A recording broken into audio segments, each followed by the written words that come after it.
Hola, buenos días hermanos. Hoy voy a continuar con la segunda parte del tema sobre la iglesia. Como es muy detallosa y muchas citas bíblicas, la estoy haciendo en partes para que agarren bien el concepto de la única iglesia que fundó Jesucristo. Esta es la segunda parte. En esta parte vamos a ver la jerarquía de la iglesia. Nuestros hermanos separados dicen que Jesucristo no dejó papa, que no dejó jerarquía, que todos somos hermanos, que la jerarquía de la iglesia es pura política. Hoy yo les voy a comprobar con la Biblia, mostrándoles capítulo y versículo, dónde dejó el papa y la jerarquía de la iglesia, y que tenemos que someternos a esa jerarquía. Nuestros hermanos separados tratan de engañarnos, dicen, es que todos somos hermanos, todos somos iguales, nadie es más que nada, no debe de haber ninguna jerarquía. Y ellos mismos se contradicen porque entre ellos mismos tienen una jerarquía. No es el pastor el líder de la iglesia. Si todos somos iguales, ¿por qué le hacen caso al pastor? Creen lo que el pastor les dice. Si el pastor les dice no tienen que tener imágenes, destruyanlas, ¿por qué le hacen caso? Si todos somos hermanos, ¿por qué le hacen caso a alguien que les está dando órdenes? Les dice el pastor, el servicio es a tales horas. Entonces, si hay una jerarquía, está alguien que les está dando órdenes, que está imponiendo un horario y les está diciendo a qué horas venir. Si todos son iguales, porque es él el que decide. Ahora, si todos son iguales, ¿por qué solamente el pastor recoge el diezmo? Si todos somos hermanos, todos somos iguales, un día que recoge el diezmo el pastor, otro día que lo recoja Lucas, otro día Pánfilo, otro día Petronina. Pero esa es solamente una forma de engañar. Dicen que no debe de haber jerarquía cuando ellos mismos la tienen. Pero para que no sean palabras mías, yo se los voy a mostrar con la Biblia. No como ellos lo hacen, que solo sacan una cita, la sacan de contexto y empiezan a inventar cosas agarrándose de allí y no saben ustedes ni a qué hora se salieron. Yo todo se los voy a mostrar con capítulo y versículo. Vamos a empezar con el Papa. A ver si es cierto que no hay Papa. El primer Papa fue Pedro. ¿Y quién lo nombró Papa? Nuestro Señor Jesucristo. Y ahora con capítulo y versículo se los voy a mostrar cómo empezó y dónde lo nombró Papa. Pero para eso tienen que saber lo que quiere decir Papa. Papa quiere decir Padre. Bíblicamente, un padre espiritual. Es lo que quiere decir papa, que viene de que papa es padre, papa es una palabra en griego que se traduce a padre, que hace mucho sentido. Papa, papá. Bueno, vamos a empezar a mirar la preferencia que Jesucristo da por Pedro y luego cuando lo nombra Papa, y después vamos a ver el resto de la jerarquía de la iglesia. Vamos a terminar con el sacerdocio, para que vean que esta es la iglesia que fundó Jesucristo. Pero los católicos, como no leen la Biblia, cuando les dicen que en la Biblia no existe eso, la creen a ciegas, sin examinar. Pero hoy, un católico se los va a mostrar que sí está en la Biblia y no son inventos de la iglesia.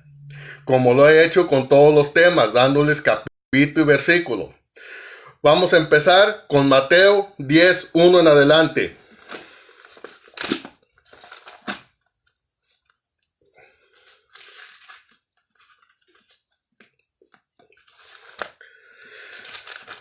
Aquí en Mateo 10:1 en adelante vamos a ver cómo Jesucristo tiene en primer lugar a Pedro, por encima de los otros 11.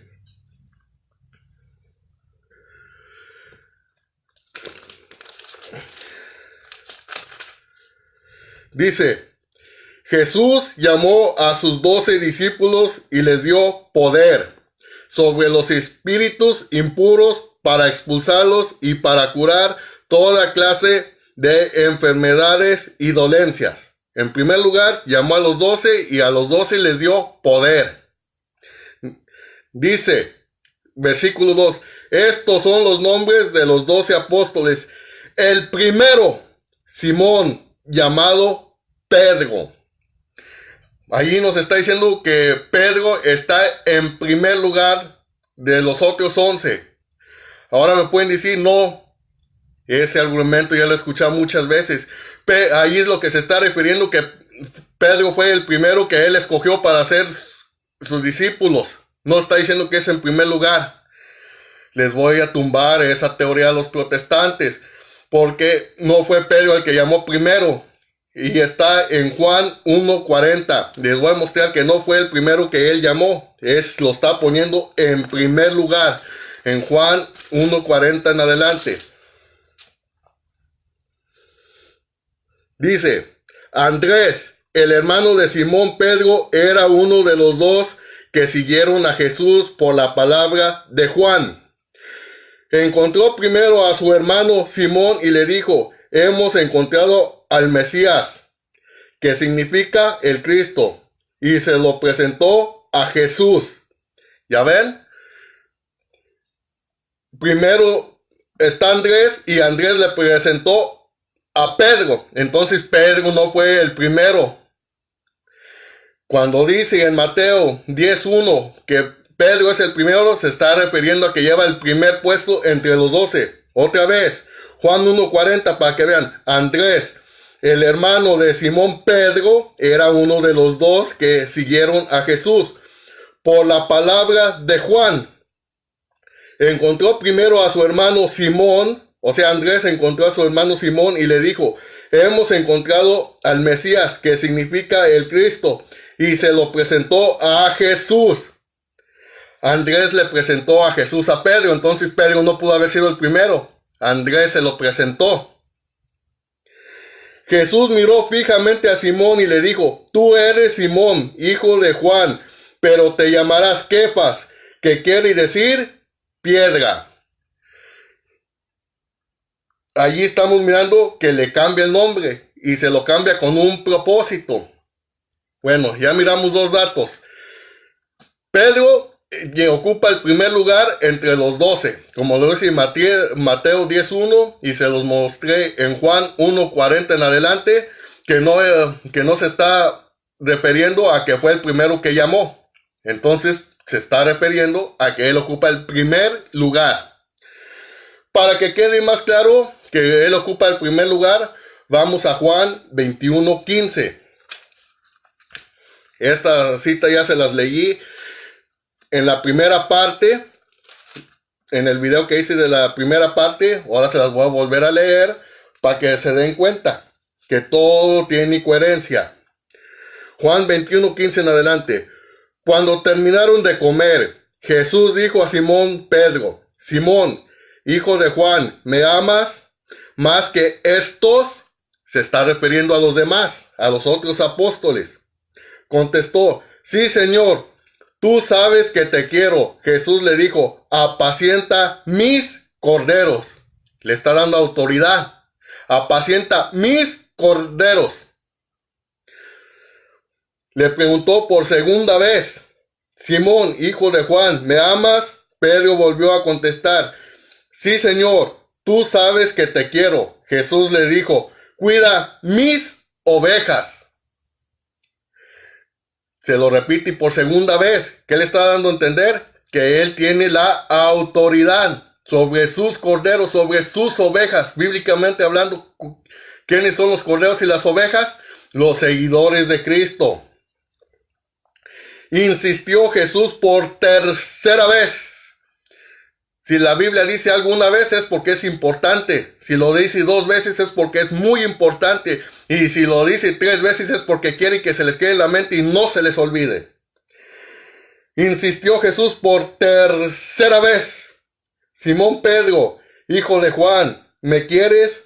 Pedro se puso triste al ver que Jesús le preguntaba por tercera vez si lo quería y le contestó, Señor, tú lo sabes todo. Tú sabes que te quiero. Entonces Jesús le dijo, apacienta mis ovejas. Allí le está dando la autoridad a Pedro sobre los seguidores de Cristo. Ahora vamos a empezar a ver cuando funda la iglesia y cuando nombra a Pedro Papa, padre de la iglesia. En Mateo 16:13.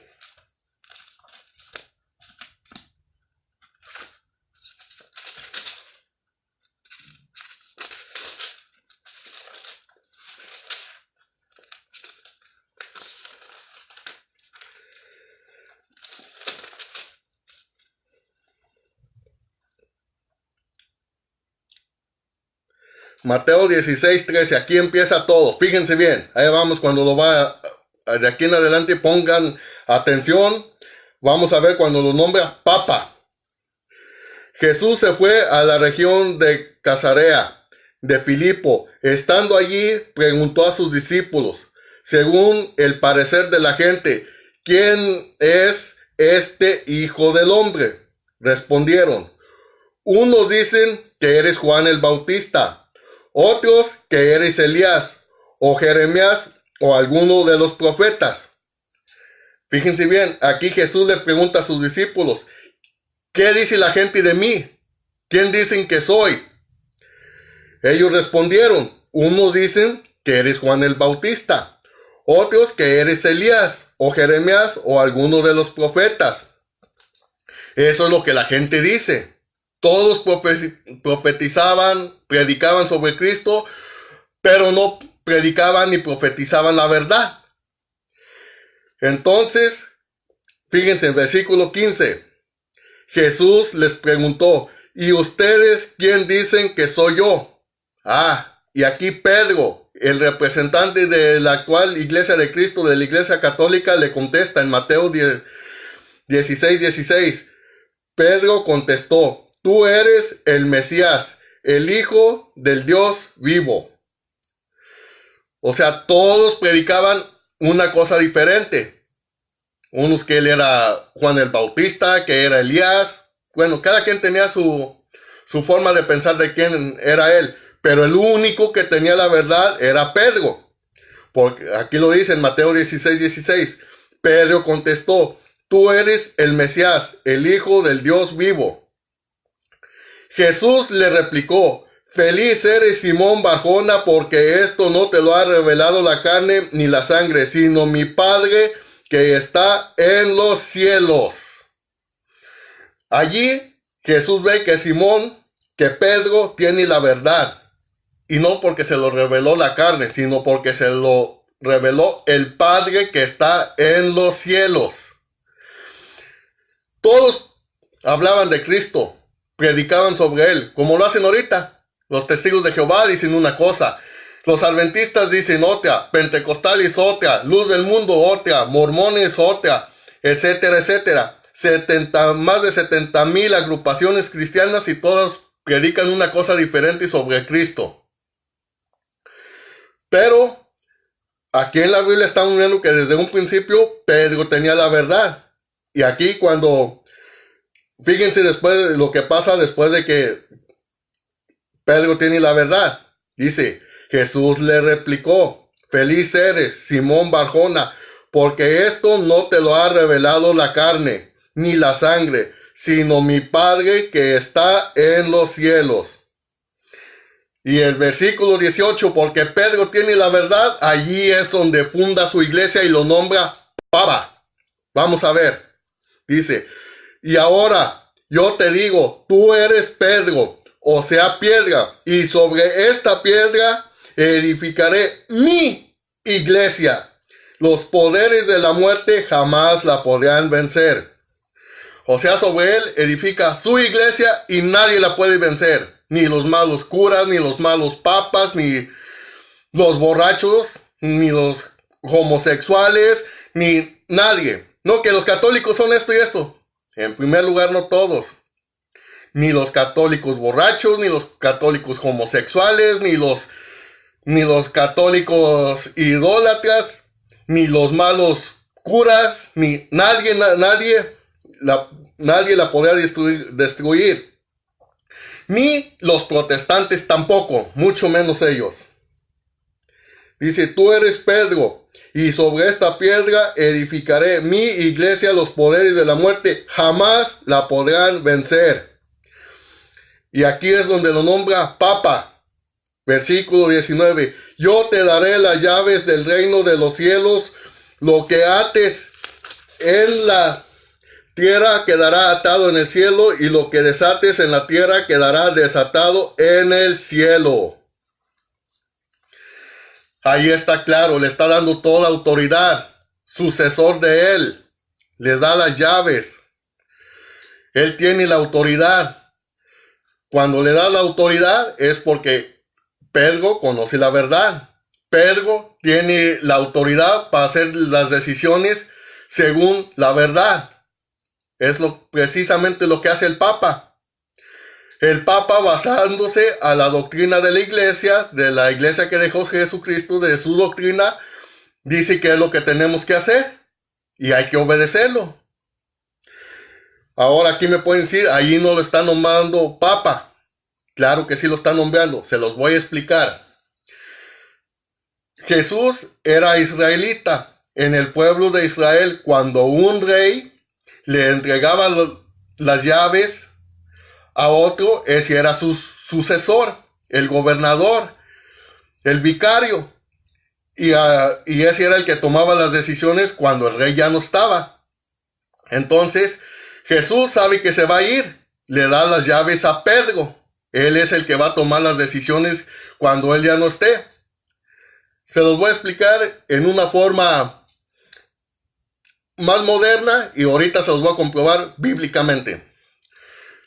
Si yo pongo una compañía,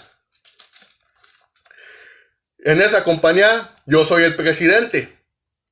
Yo nombro un vicepresidente, alguien de mi confianza, que ese vicepresidente, esa persona, yo tengo que estar seguro que no me va a fallar cuando yo ya no esté. Cuando yo ya no esté y salga un negocio, yo tengo esa persona que yo llamé vicepresidente, tiene que tener la capacidad para decir, no, pues el presidente diría esto, tomaré esta decisión. Entonces, por eso el presidente de una compañía toma a ese vicepresidente, confiándole que él va a organizar, que él va a regir, va a planear todo, como si el mismo presidente no estuviera cuando no esté. Y ese es el mismo encargo que le da Cristo a Pedro. Y en el pueblo de Israel, cuando un rey le daba las llaves a otra persona, ese era el mayordomo, el sucesor, el vicario, y él era el que tenía la autoridad. Y a esa persona se le llamaba padre. Y es lo mismo que hizo Jesucristo con Pedro. Ahora ya se los expliqué con ejemplos del mundo. Ahora lo vamos a leer bíblicamente donde dice eso. Eso está en Isaías 22, 20 al 22.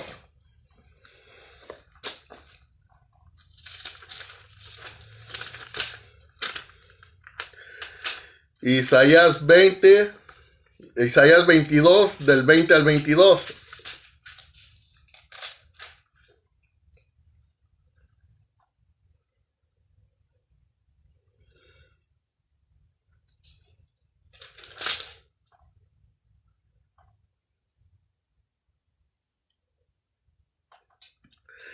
Aquí está. A Eliaquim, hijo de Hilcías, le pasaré tu traje, le colocaré tu cinturón y le confiaré tu cargo. Y será un padre para los habitantes de Jerusalén y para la familia de Judá. Pondré en sus manos la llave de la casa de David. Cuando él abra, nadie podrá cerrar, y cuando cierre, nadie podrá abrir. ¿Ya ven? Cuando un rey le da a alguien las llaves, es el sucesor, el que tiene la autoridad. Y los súbditos del rey, los que siguen al rey, le llamarán padre. En el Nuevo Testamento, en Mateo 16, 18, ¿quién es el rey? Nuestro Señor Jesucristo. ¿Rey de qué? Del reino de los cielos. ¿Y a quién le entrega las llaves? A Pedro. Pedro es el vicario. Como se hacía en el Antiguo Testamento, ahora está haciendo en el Nuevo Testamento. Y se llamará Padre. Por eso a Pedro se le dice Papa. A los sucesores son padres espirituales. De nuevo, fíjense bien. En Isaías 22, del 20 al 22. A Eliaquim, hijo de Hilcías, le pasaré tu traje, le colocaré tu cinturón y le confiaré tu cargo. Y será un padre para los habitantes de Jerusalén y para la familia de Judá. Pondré en sus manos la llave de la casa de David. Cuando él abra, nadie podrá cerrar, y cuando él cierre, nadie podrá abrir. Aquí, ¿quién era el rey? David. Y le da la autoridad ¿a quién? A Eliaquim. Cuando un rey entregaba las llaves, ese era el sucesor, el vicario. En el Nuevo Testamento, Mateo 16, 18, Jesucristo le dice esas mismas palabras a Pedro. Yo te daré las llaves del reino de los cielos. Aquí en la tierra, David era el rey, le dio las llaves a Eliaquim y él era un padre para Jerusalén. En el Nuevo Testamento ya es un padre para nosotros, el que representa a la iglesia aquí en la tierra cuando no está nuestro Señor Jesucristo. Ahí es donde aparece el Papa, Padre. Ahora vamos a ver cuál es la función del Papa, de Pedro, de los sucesores de Pedro. Lucas 22, del 31 en adelante. Vamos a ver.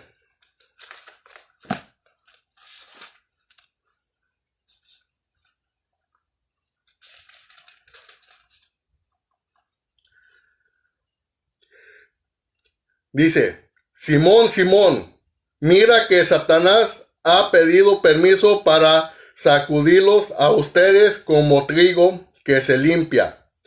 Pero yo he rogado por ti para que tu fe no se venga abajo. Y tú, cuando hayas vuelto, tendrás que fortalecer a tus hermanos. Ese es el trabajo de Pedro, de fortalecer a nuestros hermanos. Porque Jesús rogó por él para que su fe no venga abajo. ¿Para qué? Para que nosotros tampoco nos salgamos de esa fe, de la fe que se estableció en un principio. Aquí estamos mirando que Pedro es el vicario de Cristo. Obtiene el primer lugar entre los 12. Y me pueden decir, sí, pero ahí es el primer lugar entre los 12. ¿Y dónde aparece toda la demás jerarquía? Allí vamos. Vamos a mirarla de aquí para adelante. Vamos en Hechos 2:41. Ahí dice que se bautizaron y la iglesia creció con más de 3,000 personas. Hechos 2:31. Acuérdense que se bautizaron y entonces la iglesia creció con más de 3,000 personas. Entonces la iglesia crece, empieza a crecer la jerarquía y lo vamos a mirar.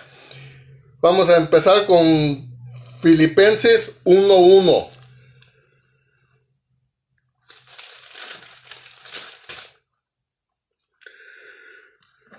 Filipenses 1:1 dice, carta de Pablo y Timoteo, siervos de Cristo Jesús, a los filipenses, a todos ustedes con sus obispos y sus diáconos que en Cristo Jesús son santos. Aquí aparecen ya obispos y diáconos. No me digan que la iglesia no tiene jerarquía. Está en la Biblia. Capítulos y versículos les estoy dando. Búsquenlo en la Biblia de ustedes. Para que vean que no tengo la mía adulterada. Está en la Reina Valera. Aquí vemos cómo crece la iglesia y crece la jerarquía. Ya enseñó a los obispos y a los diáconos. Ahora vamos a primera de Timoteo 3 de 1 al 2 vamos a leer. Primera de Timoteo 3, del 1 al 2.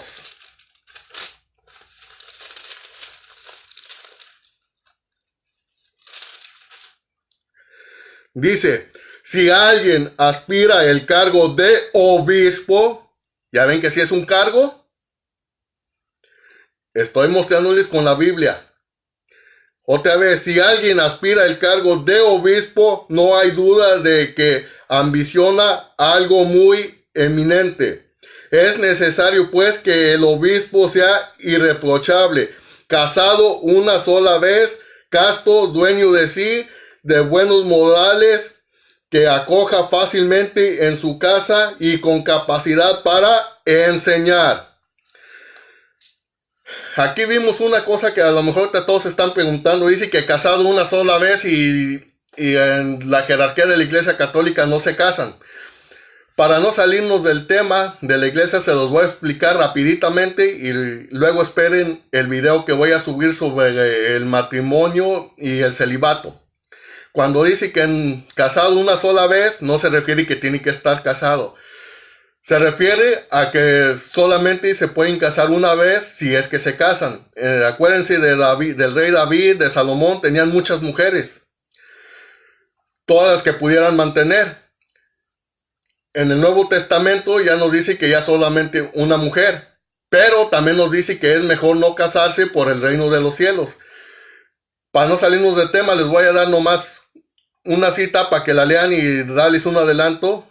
Lean Mateo 19, todo el capítulo, y allí mirarán cuando aparece también el celibato. Ya lo voy a mostrar con más detalle, pero ahorita si quieren nomás un adelanto para que vean que no es invento de la iglesia o que tiene que ser casado. Lean Mateo 19, todo el capítulo. Allí habla del matrimonio y del establecimiento del celibato. Bueno, eso es en 1 Timoteo 3 del 1 al 2, ahora del 8 al 10. Vamos a ver el 8 al 10. Dice, los diáconos también han de ser respetables y de una sola palabra, moderados en el uso del vino, que no busquen dinero mal ganado. Allí vemos los diáconos de nuevo. Ya ven cómo si hay una jerarquía desde el principio. Empieza con 12. De los 12 hay un líder, Pedro. Crece la iglesia, crece la jerarquía. ¿Y por qué la jerarquía en la iglesia? ¿Por qué tiene que haber un encargado? Hechos 20:28. Vamos a ver lo que Hechos es lo que hicieron los apóstoles. Hechos 20:28 en adelante. Allí vamos a mirar por qué tiene que haber una jerarquía.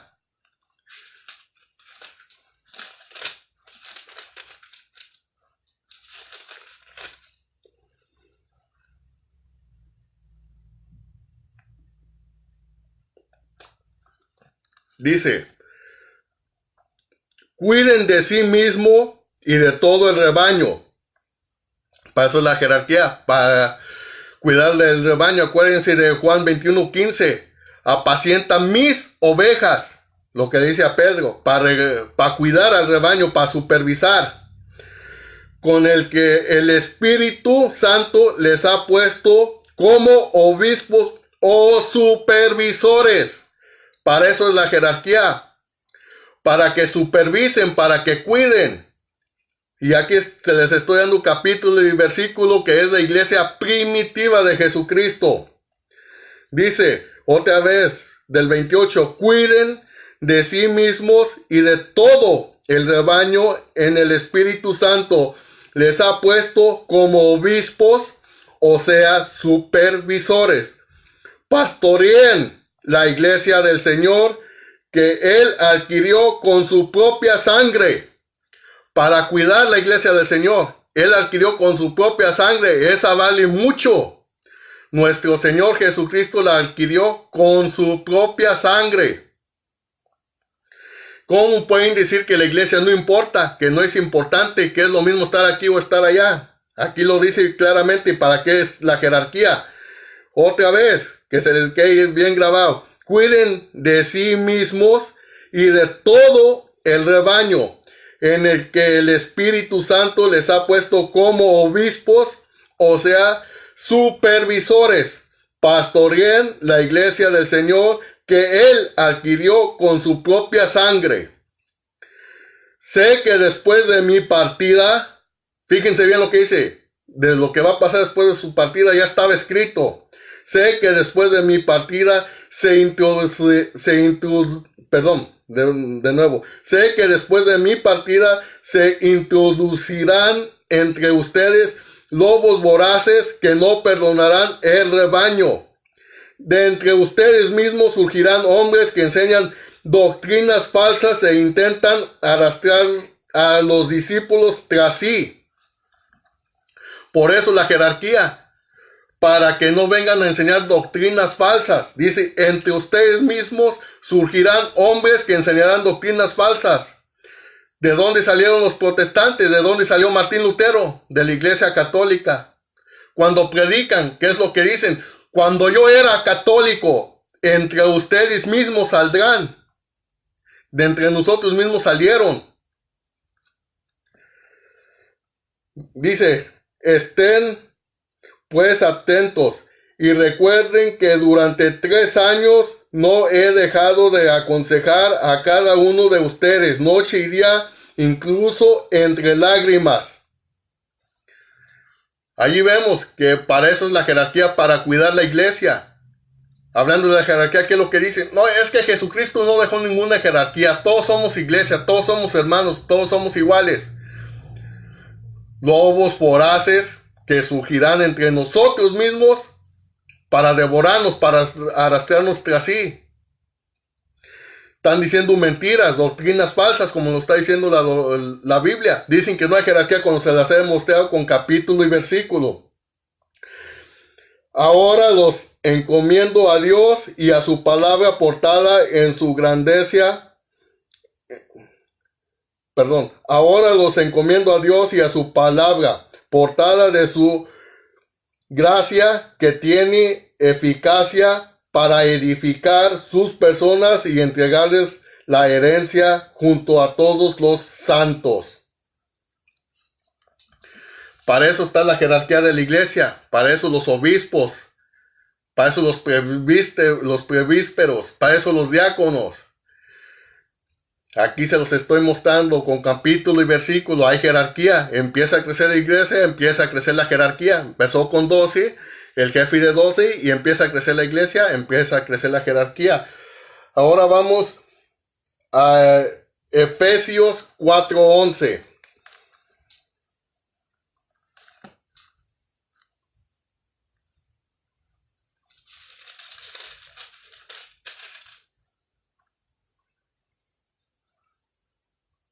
Aquí dice, y dio sus dones. Unos son apóstoles, otros profetas, otros evangelistas, otros pastores y maestros. Aquí está claramente para qué los profetas, los evangelistas, los pastores, para cuidar, para pastorear. Ahora, esta cita bíblica la usan mucho los protestantes para decir que dejó evangelistas, que dejó pastores, pero que ya no hay sacerdotes. Les voy a tumbar esa teoría dándoles capítulo y versículo. Aquí dice, y maestros, aquí aparezco yo, porque yo estudié teología y apología dentro de la Iglesia Católica, y ahora soy maestro, y ahora les voy a mostrar dónde aparecen los sacerdotes. Dicen los hermanos separados, esto es lo que dicen, es que ya no hay sacerdotes, el sacerdocio llegó hasta Cristo, de ahí se eliminó. Ahora dice la Biblia que todos somos sacerdotes, o sea, todos somos iguales. Bueno, entonces, ¿por qué el pastor cobra el diezmo? Si todos somos iguales. Ahora se los voy a mostrar bíblicamente. Ellos dicen que ahora todos somos sacerdotes y dan una cita. Y la vamos a leer. Está en Primera de Pedro 2:9. Vamos a ver qué nos dice la Primera de Pedro 2:9 que nos dan nuestros hermanos separados para tratar de engañarnos. Primera de Pedro 2:9. Dice, pero ustedes son una raza elegida, un reino de sacerdotes, una nación consagrada, un pueblo que Dios hizo suyo para proclamar sus maravillas. Con esta cita bíblica agarran para decirnos, es que es un reino de sacerdotes, todos somos sacerdotes, no dicen que Pedro es el Papa, aquí está diciendo que todos somos sacerdotes. Les voy a enseñar cómo están sacando un texto de contexto para engañarlos. Hermanos, hay dos clases de sacerdocio.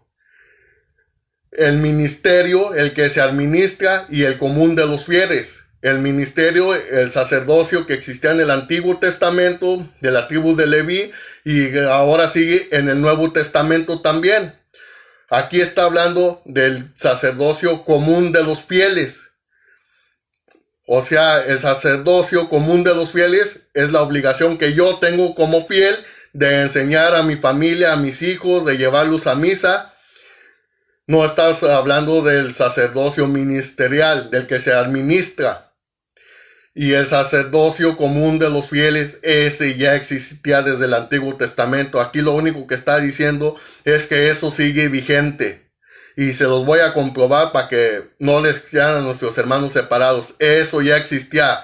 Existía el sacerdocio común de los fieles, que es el deber de nosotros como fieles. Y el sacerdocio ministerial, que es el que se administra a los que Dios eligió.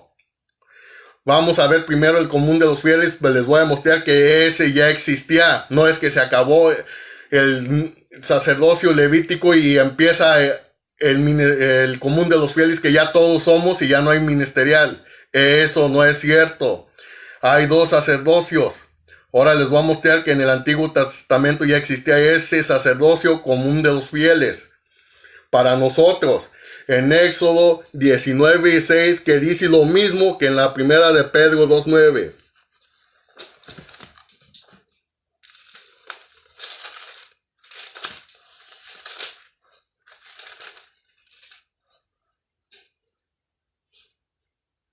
Éxodo 19:6 dice, serán para mí un reino de sacerdotes y una nación que se me es consagrada. Lo mismo que dice Pedro, eso ya existía. El sacerdocio del común de los fieles ya existía. Ahora vamos a ver el ministerial, a ver si es cierto que se acabó, que llegó hasta Cristo. Les voy a tumbar esa teoría dándoles capítulo y versículo, porque ellos solamente nos muestran las citas bíblicas que les conviene. Vamos a ver el sacerdocio ministerial. Vamos a ver en Hebreos 5 del 1 en adelante.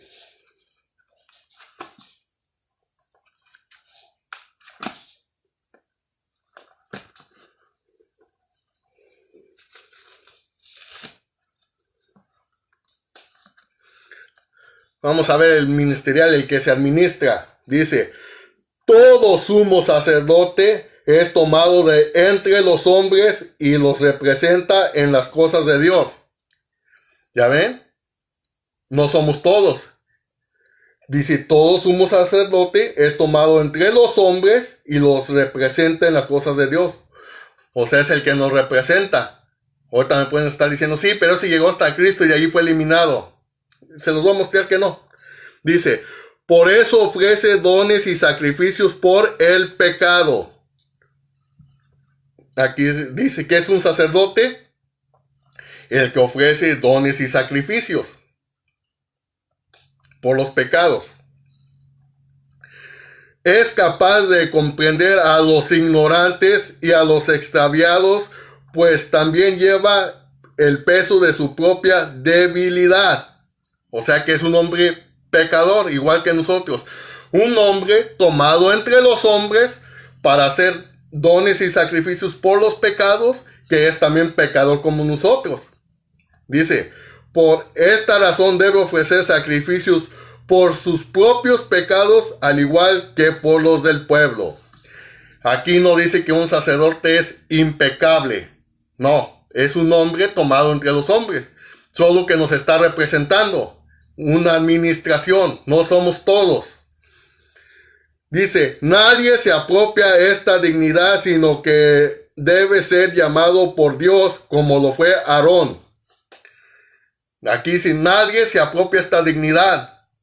O sea que un sacerdote, ser sacerdote es una dignidad, porque fue llamado por Dios. Eso no significa que no es pecadora, lo acabamos de leer.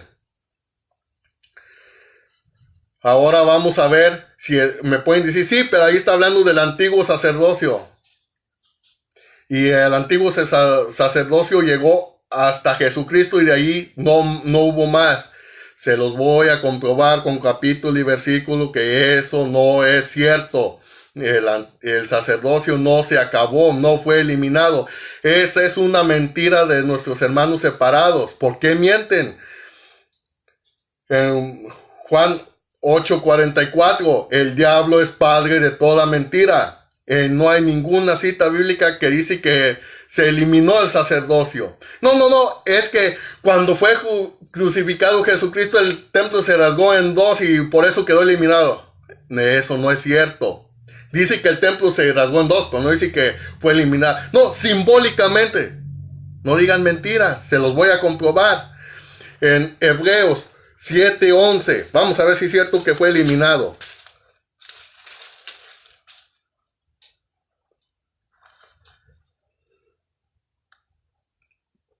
Dice, así pues, el sacerdocio de los levitas, que es el fundamento de la legislación de Israel, no es capaz de llevar al pueblo a la religión perfecta. De lo contrario, pongan atención a lo que dice, de lo contrario, ¿qué necesidad habría de otro sacerdocio? No a semejanza de Aarón, sino a semejanza de Melquisedec. Pongan atención a lo que viene. Versículo 12. Y si hay un cambio, otra vez, y si hay un cambio, no dice eliminado. ¿Por qué mienten? Dice, y si hay un cambio en el sacerdocio, necesariamente la hay también. Perdón, me emocioné. Dice, y si hay un cambio en el sacerdocio, necesariamente la ley también ha de cambiar. Ya ven, no fue eliminado, fue cambiado. Hay un nuevo sacerdocio. Otra vez, Levítico, Hebreos 7:11 al 12. Así pues, el sacerdocio de los levitas, el antiguo sacerdocio, que es el fundamento de la legislación de Israel, no es capaz de llevar al pueblo a la religión perfecta. De lo contrario, ¿qué necesidad habrá de otro sacerdocio? No a semejanza de Aarón, sino a semejanza de Melquisedec. Y si hay un cambiado, no eliminado, en el sacerdocio, necesariamente la ley también debe cambiar. Ahí está claro, hay nuevo sacerdocio.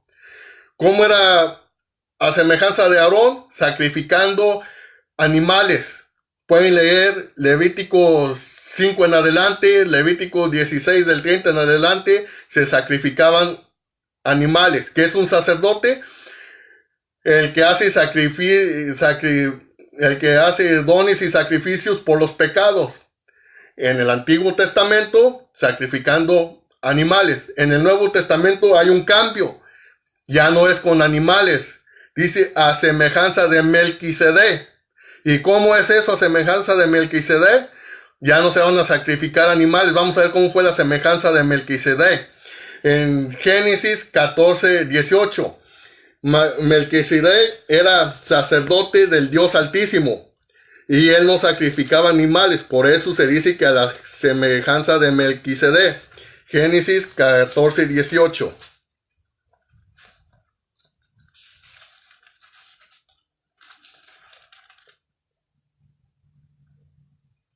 Dice, entonces Melquisedec, rey de Salem, trajo pan y vino, pues era sacerdote del Dios Altísimo.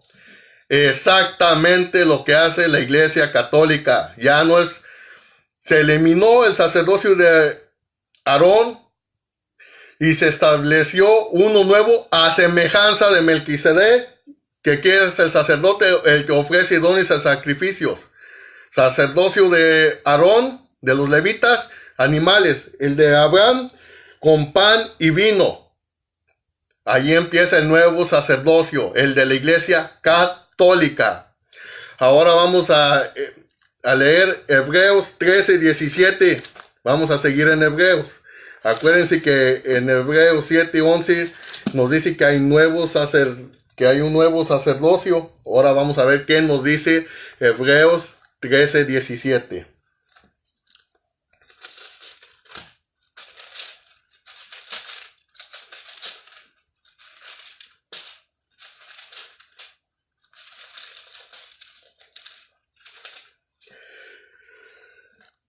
Hebreos 13:17, ya miramos que el sacerdocio no se eliminó, se cambió a semejanza de Melquisedec. ¿Qué dice Hebreos 13:17?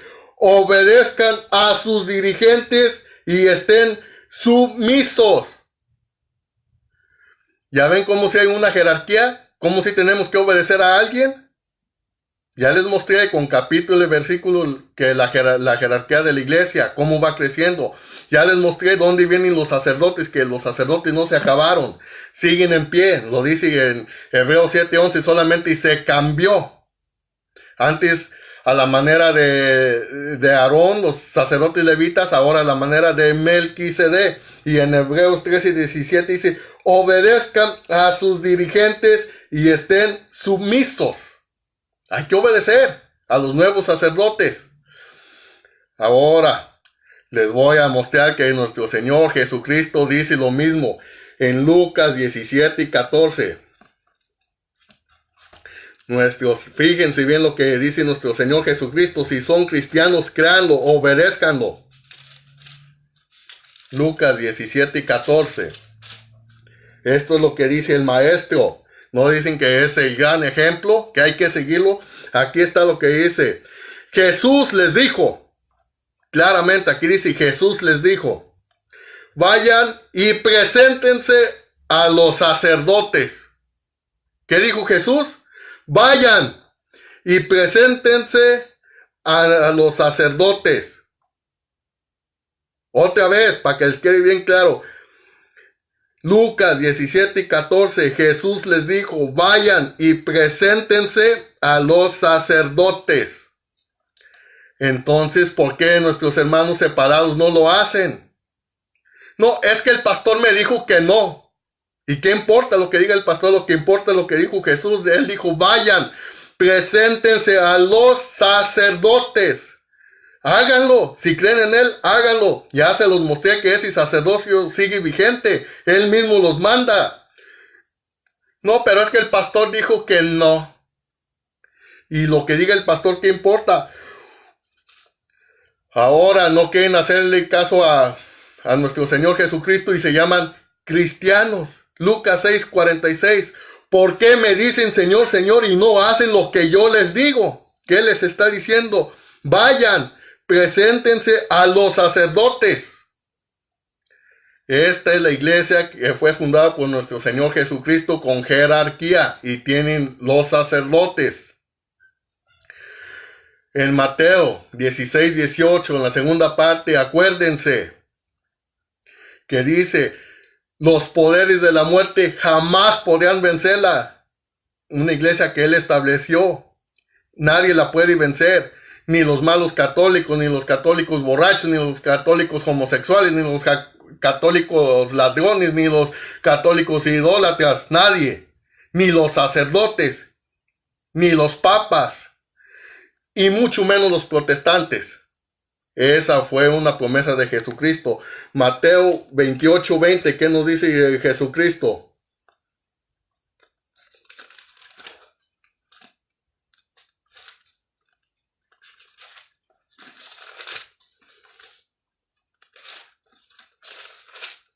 Mateo 28:20.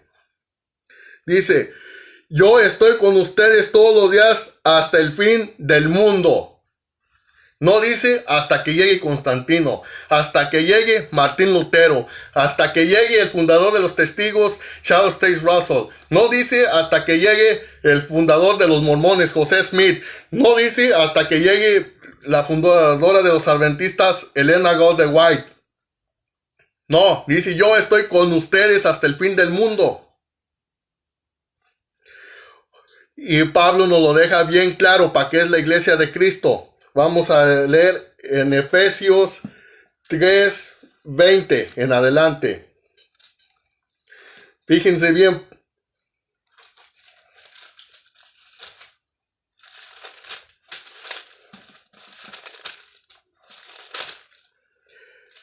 Efesios 3:20 dice: a Dios, cuya fuerza actúa en nosotros y que puede realizar mucho más de lo que pedimos o imaginamos, a Él la gloria en la iglesia y en Cristo Jesús por todas las generaciones y todos los tiempos. Amén.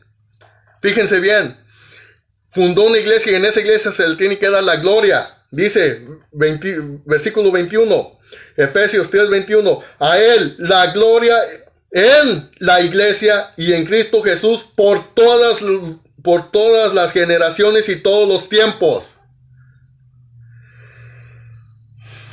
Hermanos, con capítulos y versículos se los he mostrado. Hay una sola iglesia para todos los tiempos en la que tenemos que pertenecer y en la que tenemos que darle la gloria a Dios. Muchas gracias por escucharme. Envíen este mensaje a otros, compártanlo, súbanlo a otras redes sociales y Dios los bendiga.